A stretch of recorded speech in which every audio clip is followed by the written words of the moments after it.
So we're looking at the difference between hand release and arm release, and how we see a lot of poor golfers use hand release and the better players use arm release. So we're going to try and use a few props to show you and demonstrate the difference between the two, and how ultimately we really just want to get that club face working correctly through the hitting zone to hit great golf shots. So I'll use my little prop here just to demonstrate the shaft rotation skills through the ball. Now, the difference really I want to talk about today is the difference between the kind of guy that will try and close the face by using their hands, and the hand gets massively into what we call extension or flippiness, and you'll see here how the shaft is rotated just a very tiny amount, and the club face goes from being fairly square to lofted and left, I'd call it. Whereas in the ideal world, we want to rotate the arms. And you see now how this ball changes its shape. It points more towards the ground. And the lead arm supinates, as we'll call it, or rotates. And that also helps the dreaded chicken wing too. When we tend to extend the wrist, the arm will tend to get into this wingy shape. When we tend to rotate the arms correctly, we tend to get better shape with the arm, better structure with the lead arm. Okay, so a good way of practicing this is just to stick a T on your shaft with some tape. This is just part of a teaching aid I have. Take the trail arm, put it under the lead elbow, and just make some swings. I'm feeling that rotation. I'm feeling that elbow rotate and the arm rotate through that hitting zone. Once we've got that feel, then why not go ahead and hit a small shot? Let's just do that. We'll keep this device on.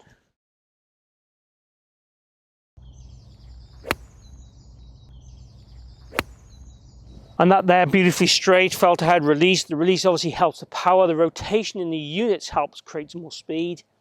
Flippiness gives us more height, so it helps control that dynamic loft. It does a lot of things for us. So realistically, what we really want to do is make sure we are releasing, and it is a body and arm release for sure, but we want to release the arms, not the hands.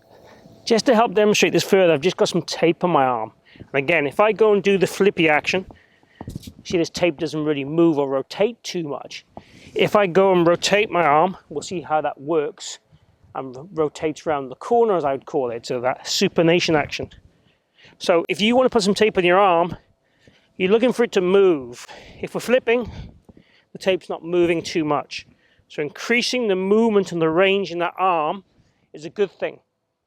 Bryson DeChambeau, as far as I'm told, tries to supinate this arm to the max amount he can in order to get consistency with this and help control the club face through the golf ball.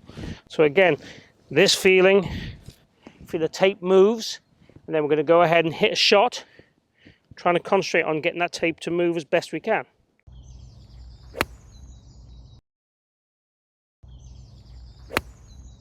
So it's really good to have an active action in your golf swing, like rotating your arms.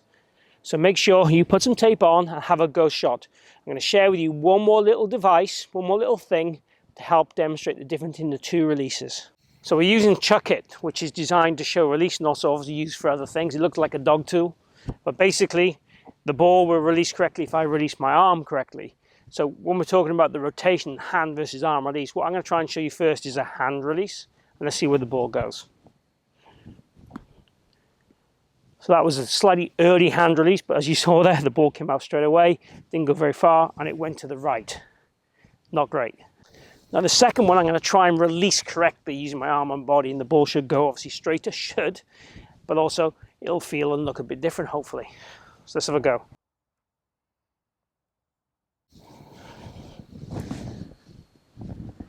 See the difference there and where the ball went, and again I had that rotation and body release, arm, body release and hand release all married up. That's what we're looking for.